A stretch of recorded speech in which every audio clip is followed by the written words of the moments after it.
I had a heart attack 5 years ago, so this issue of health care has become very important to me. In fact, a couple of months ago, I had another little problem in Metro Health.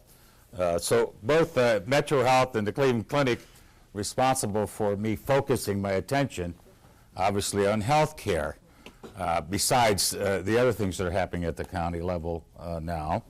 And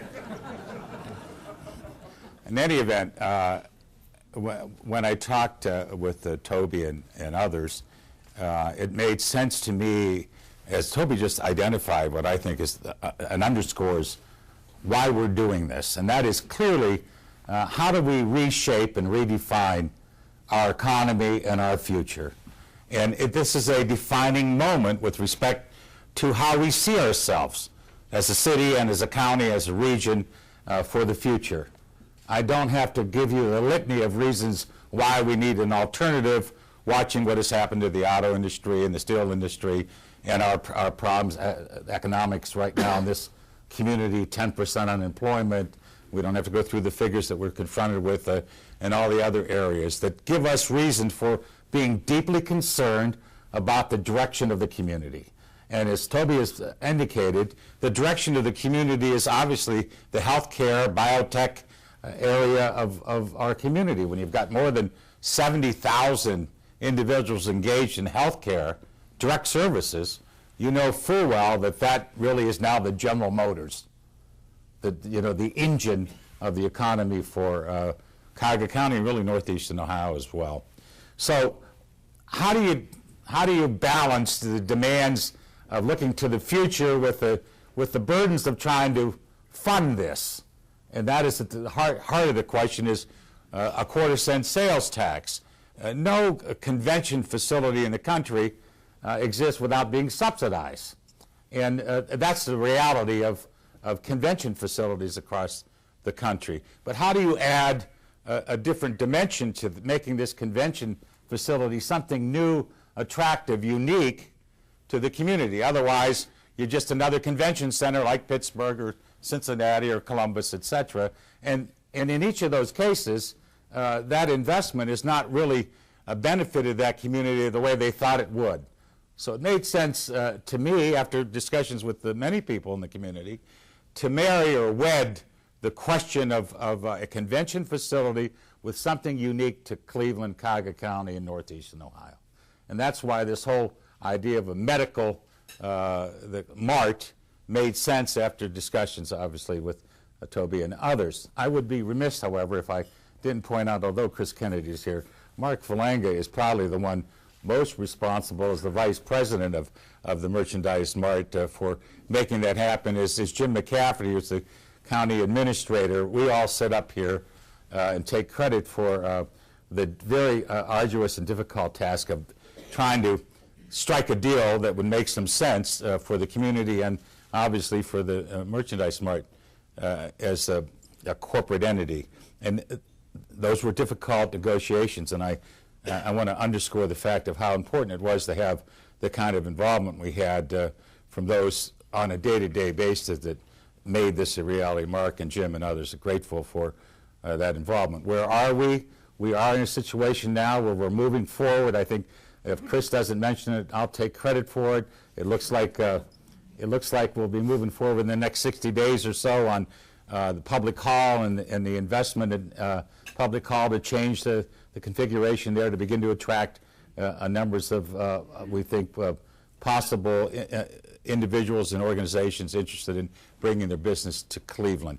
I see the councilman to the downtown is here, and Joe, I would be remiss again if I didn't thank the mayor and the council of the city of Cleveland for their involvement and their readiness to work with us very carefully and closely and try to make this a reality. Let me finally indicate what I find most amusing about Cleveland and Cuyahoga County.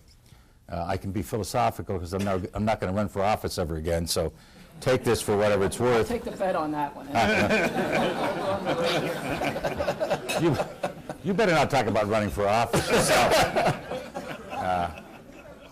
My amusement is this great debate that went on about a public site the City of Cleveland and Public Hall, and a private site, in which we would take the public's money and give it to a private entity, $40 million or more in this discussion, and the elected representatives had a choice of either the private site or the public site that, by the way, is used for 80 years as a site for a convention facility.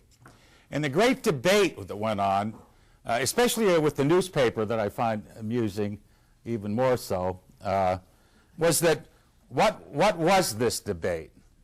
The debate was public money and where the public elected officials should focus their attention.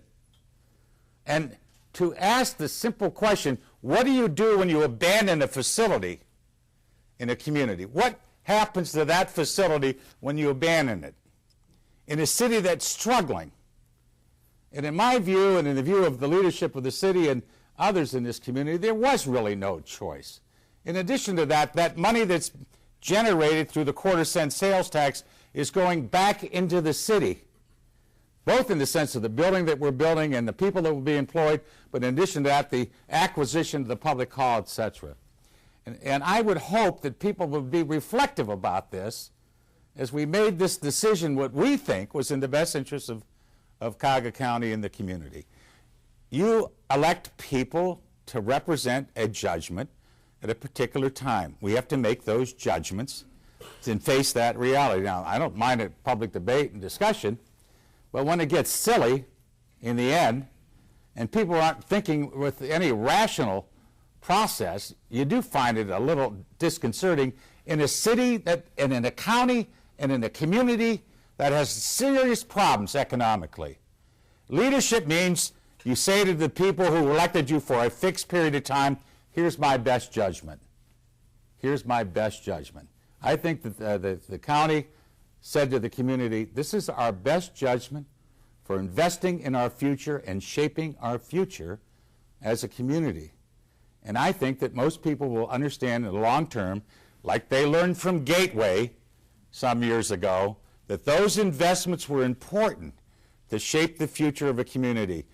This investment, I believe, is the defining moment of investing in a community for the future, and I think we will get the benefits from that in the short term. Thank you. Thanks, Commissioner. And lastly, Chris Kennedy. Thank you. You know, I know that when Tim was released from the Cleveland Clinic, they said if he was going to speak about the plain dealer in public, he had to go in with his heart surgeon wherever he went. So I don't know about the rest of you, but I was glad that Toby was here during that. Yeah. Anyways, I first want to... There's a lot of truth to that. I just wanted to, maybe begin my comments by thanking people, particularly the taxpayers in Cuyahoga County, who've been so generous towards this project and have been so patient with it. We've started back in 2005. We've been collecting that tax since 2007, and I think we'll start to see some real progress here in 2009. I'd also like to thank a whole series of individuals who contributed mightily to the project, and maybe do that in chronological order. The first, of course, is Dr. Toby Cosgrove, who is the inspiration for the project and has been an unwavering supporter throughout the whole process, so we appreciate that. I'd also like to thank the 3 county commissioners. Tim, who was the first to be involved with the project and really came up with the big concept of linking the medical mart with the trade show hall. Jimmy DeMora, who was particularly helpful in the middle period. He was very forceful, both in meetings that we had individually with him, but also on the evening newscasts. And when we'd get back to Chicago and hear what he'd said about us, it gave us a great sense of motivation as well.